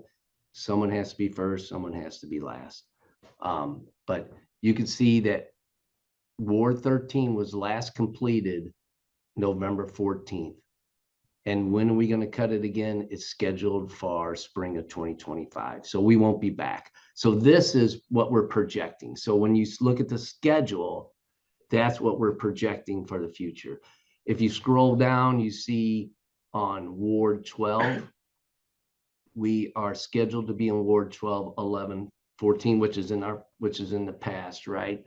And let me look here, sorry. I guess we're still in there. So the last completed date is 10/17. So we're working in Ward 12 right now with our vacant lots, and we're working in Ward 3. In a few days. Oh, in a few days, yeah, 26. So that's the projected date. And then there's no other projected dates after November 26th, because that'll just be the end of our season. So everything else here shows that it's going to be spring 2025. So now I'm going to slide over to vacant buildings. Vacant buildings, as you can see, I'm going to scroll back here. Vacant lots, we cut 5 rotations for everyone, and then we've started a couple on 6 rotation. As you can see, vacant buildings take a lot more labor and effort, and so we've only completed 3 rotations here, and we just started our fourth rotation. Again, Ward 13, see, we started April 15th and we left May 31st. So that first rotation took a long time to get that completed. Usually at the beginning of the year, we got some tall grass. Just depends on how long we cut and how warm the winter is and how tall that grass grows. As climate change comes along, that grass is growing longer and longer. We used to always cut off grass cutting like mid-October. Then we went to Halloween. And this year we're extending it again to December 1st. So you can see on Ward 13. So any ward you want to pick, again, this is the past. This is the detailed cut list. And this is what we send out, and we update this every Tuesday. So it kind of gives you, this is what we did in the past. 4/15 to 5/31 on Ward 13. Then we went back July 25th, and then we completed it August 23rd. And then the next rotation was 10/2 to 10/30. And then we just started again in Ward 13 at 11/7, and we haven't completed that one yet. So crews are still working in there. And the different colors at the bottom of the cut sheet, it should indicate, the different contractors that are working in those wards. So you can line up the contractor with the color coordination, and you can find out which contractor is where. Forestry also does cut vacant buildings, just not nearly as many as we focus. We tend to push a lot of our labor toward the vacant lots. And then the vacant building schedule. So this is again kind of what we're projected, kind of moving ahead. So Ward 13, we went in 11/7, and we're still in there. So the last completed date is 10/30. And then the rest of them, spring 2025, looks like we went in on Ward 12, 11/14, and we're still working in that ward. And so all the other wards are projected, scheduled for next spring. I know that's a lot of information there, but if you look at the detailed, it's what's in the past, and the schedule is what forestry is projecting when we're going to be in that ward. And we update it every Tuesday, because if it rains 2 or 3 days, then that probably will shift that date back further.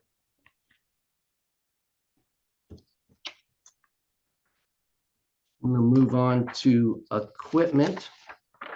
So this past year, we've had the CDA had some ARPA funding, and they asked us, what they could help us out with in forestry, and we said we could really use some big equipment. We hear from aldermen, we hear from the residents that forestry creates a big mess. They cut the grass, and then they pile all this stuff in the street, and then they just leave.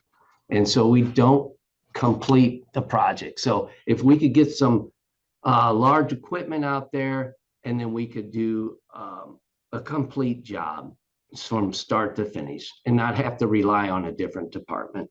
So we ordered $1.5 million worth of equipment.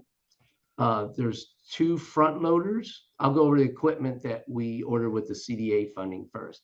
2 front loaders, 4 roll-off trucks. So roll-off trucks are big trucks that haul the big 40-yard dumpsters.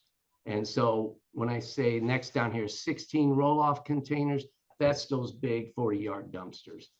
So the reason we ordered 16, so we could place these dumpsters out through where we're working, and the front loaders could load up those dumpsters while the roll-off trucks just keep moving back and forth to the dump. So we're not having a truck sitting there waiting to be loaded up. Nope, the load's ready for you, back up to it, grab it, move on down the road. And then we also ordered 2 dump trucks to help us out with special projects, help haul mulch around, but also haul debris, but also to deliver our skid loaders. And we have 2 skid loader trailers.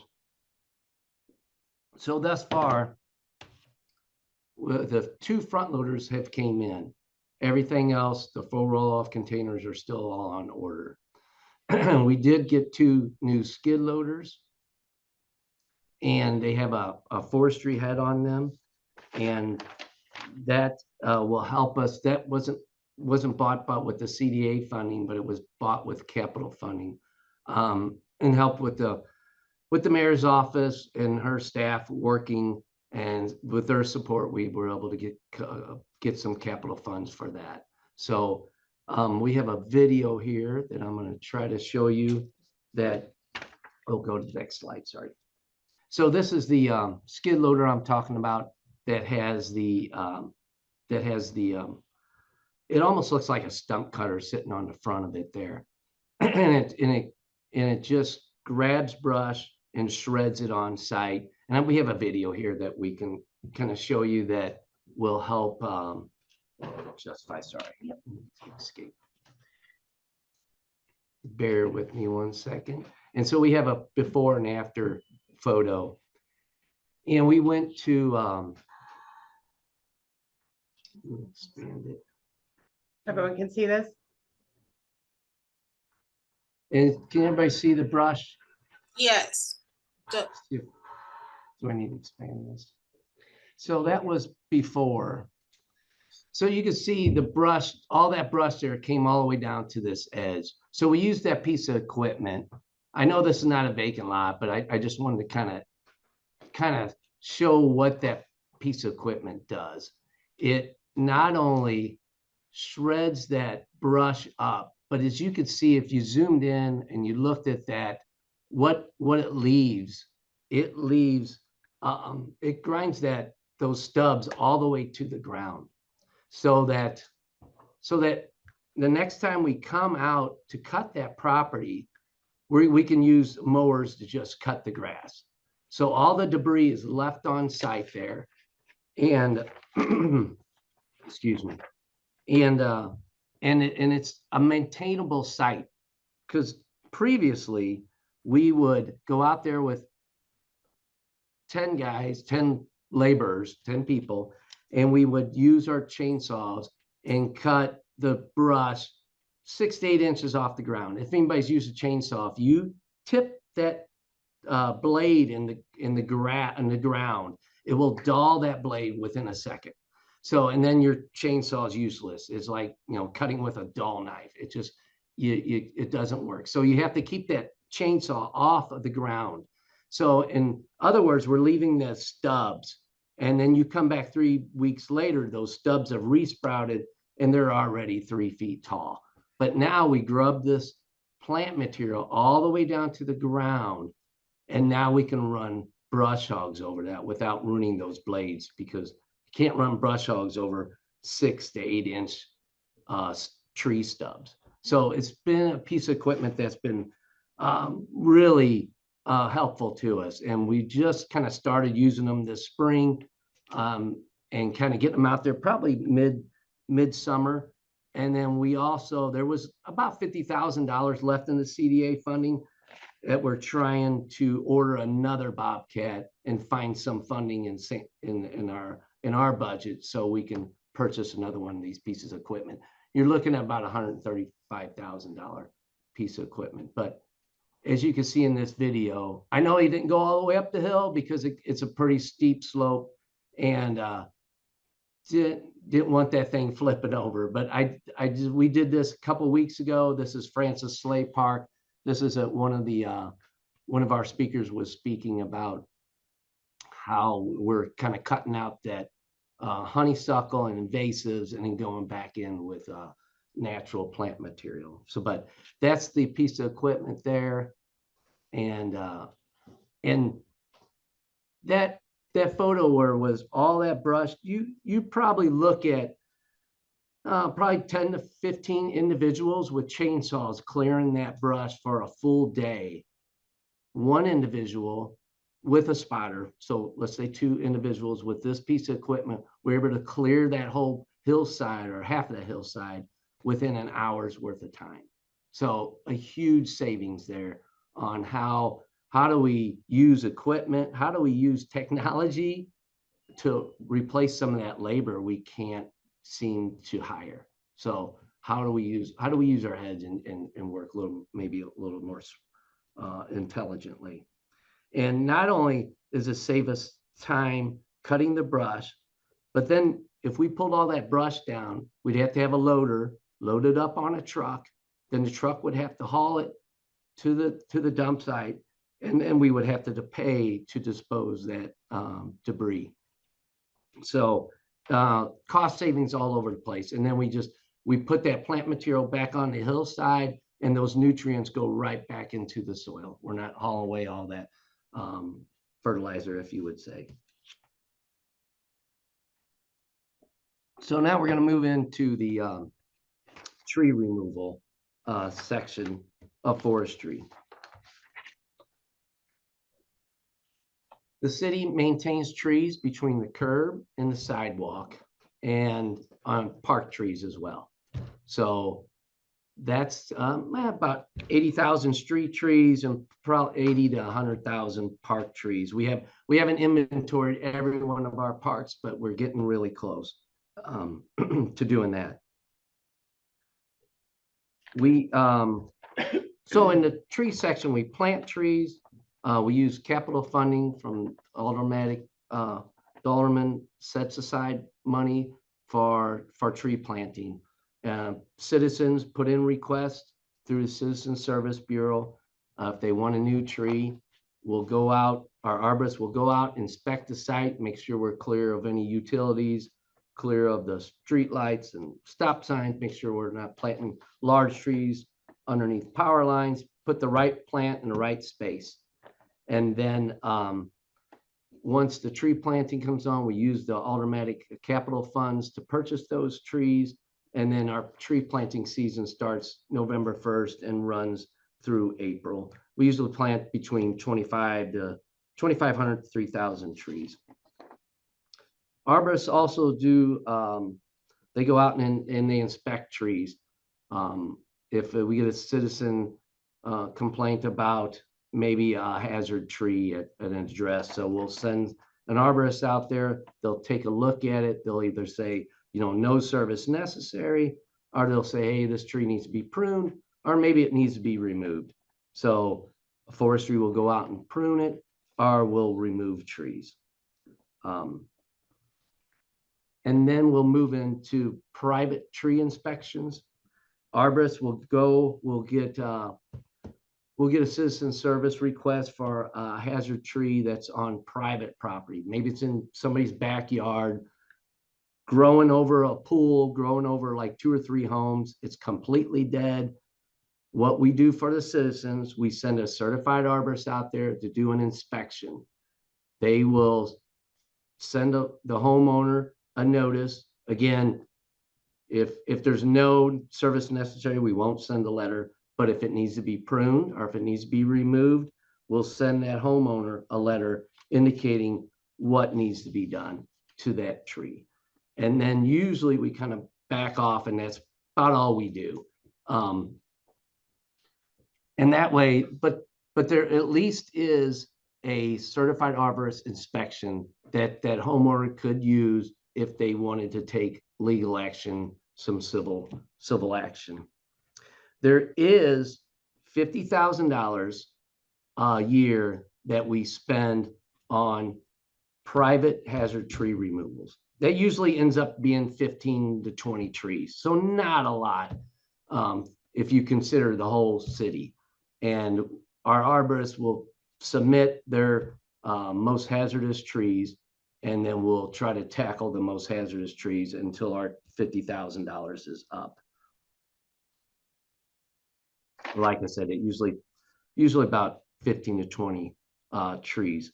Those property owners, after a contractor, we'll send them a letter saying, hey, you have a hazardous tree in your backyard. And then we'll send another letter. It could be months, could be years later, saying, hey, that hazardous tree is not, you've not taken care of it. And now we have a contractor lined up to remove that tree. So if our contractor goes out, if the homeowner doesn't take care of it, we will remove that tree. And then that homeowner is charged for that service, and they will get a bill from forestry.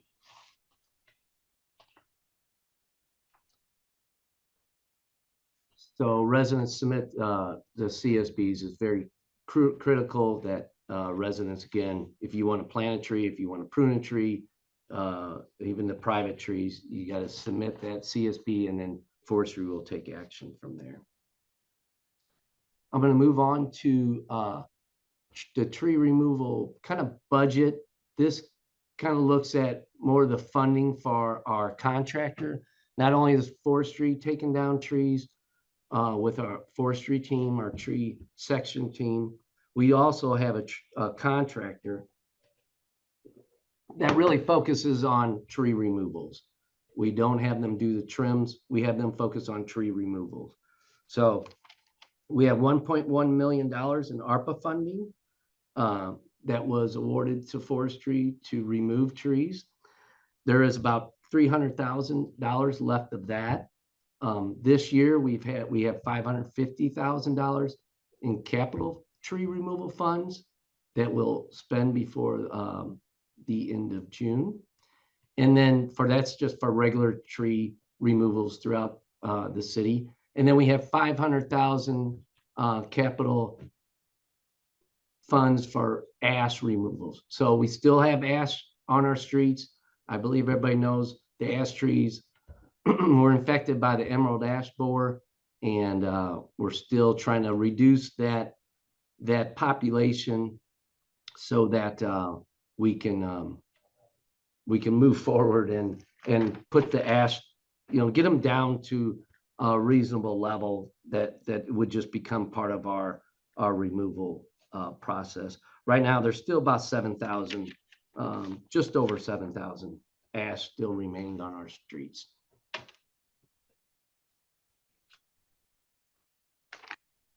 Our contractor is Michael's Tree and Loader. They've been with us for several years, probably over a decade, and they do a great job.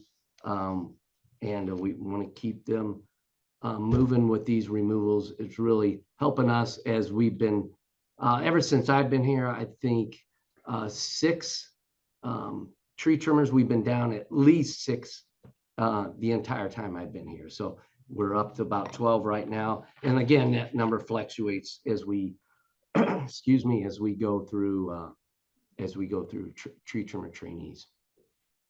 Again, we worked with the mayor's office to get new equipment out there, and a lot of support from the mayor to buy this piece of equipment. It's an $800,000 piece of equipment, and it takes down trees. And it's called a Cinnabogan. We're very excited about this piece of equipment. We hired a new CEO, individual that solely to operate this piece of equipment this Monday. So he's training in the parks right now, and as soon as he feels confident, or we feel confident with him, we'll get them out on the streets, and then hopefully this thing will run up and down our streets. And we're hoping to take down 15 to 20 trees a day, and that will help us tremendously. Again, looking at ways to have technology help us get some of these work orders down as we persistently have trouble hiring labor. So we do have a video with this one, Tracy, if you don't mind pulling that up. And it's time lapse, sorry. It's a time lapse, and it will kind of show the operations of this machine. So this is one of our supervisors. That's Interstate 40 behind there. We're in Forest Park, cutting down a spruce tree.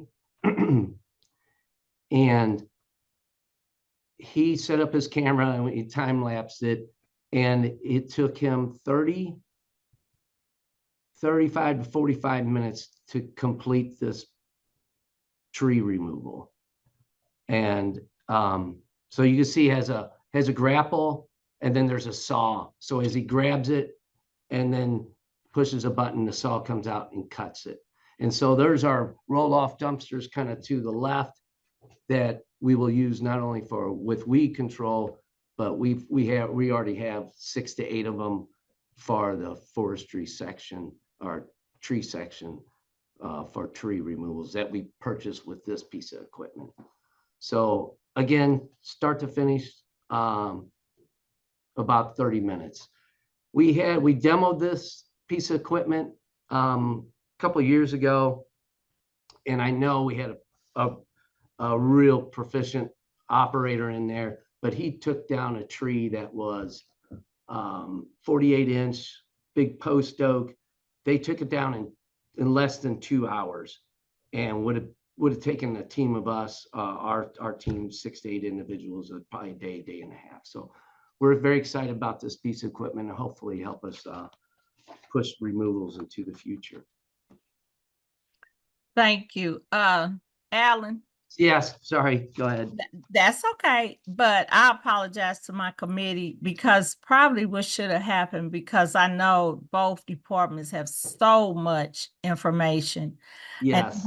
And my committee has been really educated, but we're probably gonna call you back at because we weren't able to give you the time because it's so much, it's so much information.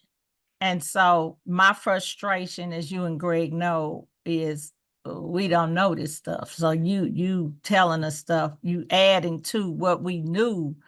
So it took me in a whole different light of forestry.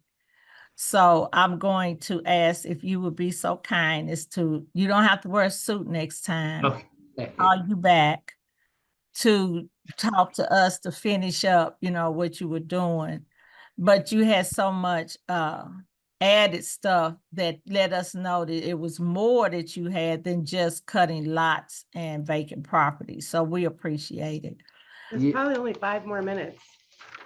And that's why we're trying to close it out in that 5 minutes. So go Gotcha. ahead, Alan, with that 5 minutes. Okay. But I'm gonna call you back. I'm just letting you know. Okay. I'll make it quick here. So we did get an IRA grant, and I wanted to put a shout out to Heather Navarro. She works for Washington University. She was an ex-alderwoman, and she really pushed us in the right direction and helped us apply for this grant. And it was the IRA grant, Inflation Reduction Act, and we did receive $8 million, which is one of the largest in the nation. We asked for 50, we got 8, so we're really happy with 8. But with this grant, we're going to take down 1,600 trees. We're going to prune 30,000 trees, and we're going to plant 3,200 trees. But the trees we plant, we are going to be able to water and mulch for a 3-year period. So we're going to care for the trees that we put out there, and these will be in the right of way. So that grant, we have some contractors lined up. Monster and Michael's Tree and Loader will be doing removals and pruning, and then TRC Outdoor will be doing tree watering and mulching. And then we also have Forest Relief, which we heard from Billy Haig today. They're helping us. They're a partner with us on our grant, and they're out there planting all our trees. And they're also doing a lot of community engagement in those communities to help promote trees. So we do get more requests for tree plantings in some of our lower tree canopy neighborhoods to help with all the benefits of trees. That's including that mental health aspect of it. Excuse me. And then Alderwoman, we had the $818,000 ARPA funds for private tree removals. And this is, we're hopefully get this going in the next 3 to 4 weeks. We're sending out letters next week or two, and we're able to take all of the trees that we have private tree requests for, and this is a map of all of them throughout the city. There's 818, I believe, 885 throughout the city. And so we're starting with the oldest 4 in each ward, oldest inspections, and we're taking down, we're gonna do a round throughout the city, and then we'll see what kind of funding we have left after we take those 4 down, and then we will do another round. That funding is, again, $818,000, and this funding, like the 30,000 we had or 50,000 we had for private tree removal, we bill the homeowners. This funding we will not bill the homeowners, as it will be a free service for them. And then the last slide, please, I think I have, is just the natural landscape. Again, we have 2 full-time employees. MDC pays for that one of those employees. And Aaron mentioned several of the areas that we're in. It includes like prairies, savanna, woodlands, wetlands, prairies, riparian zones, fairgrounds. We're going to be working on a riparian zone in there. And we're looking to burn some of our natural areas, hopefully this fall yet. We're having a meeting with the fire department today. Actually, it's happening right now. And thank you to Alderman's support for the burns that we're trying to conduct throughout these native areas. And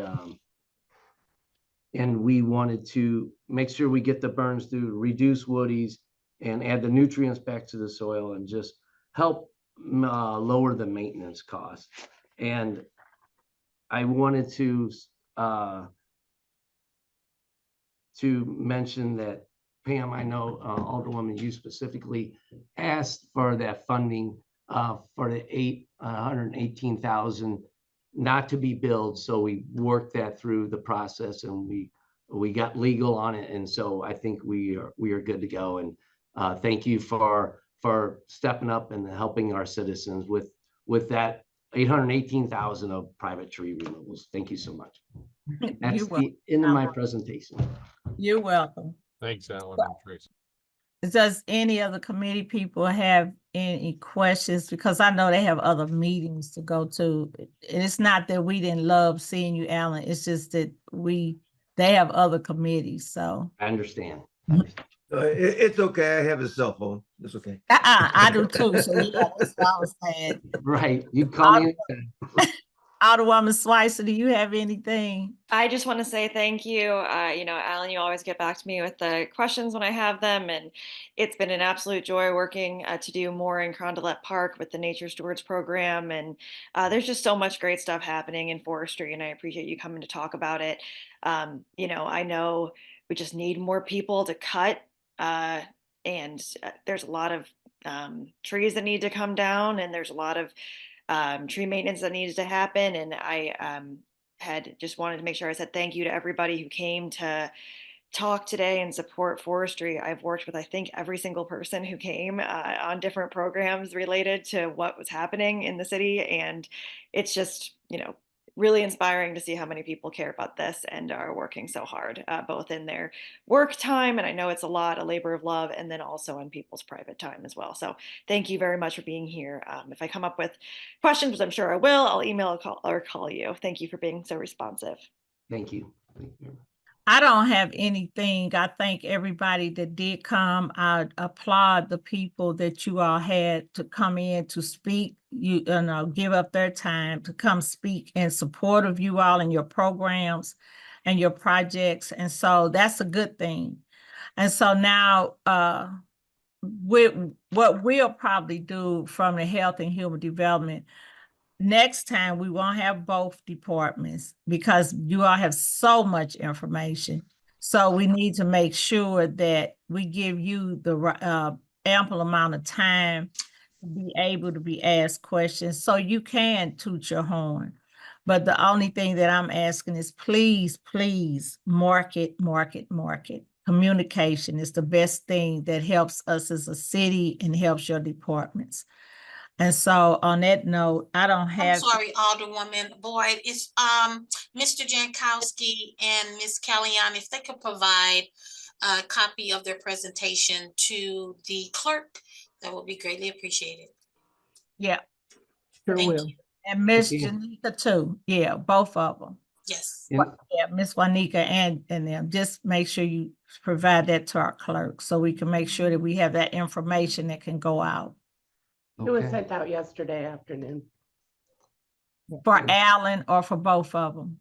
For Just Alan both, Richard. I think both, yes. both. Both were sent prior to the clerk. Okay, I thought I saw a lot of stuff coming to me, and so it went to the clerk. Okay, so they said they already sent it, Aura. Okay, thank you.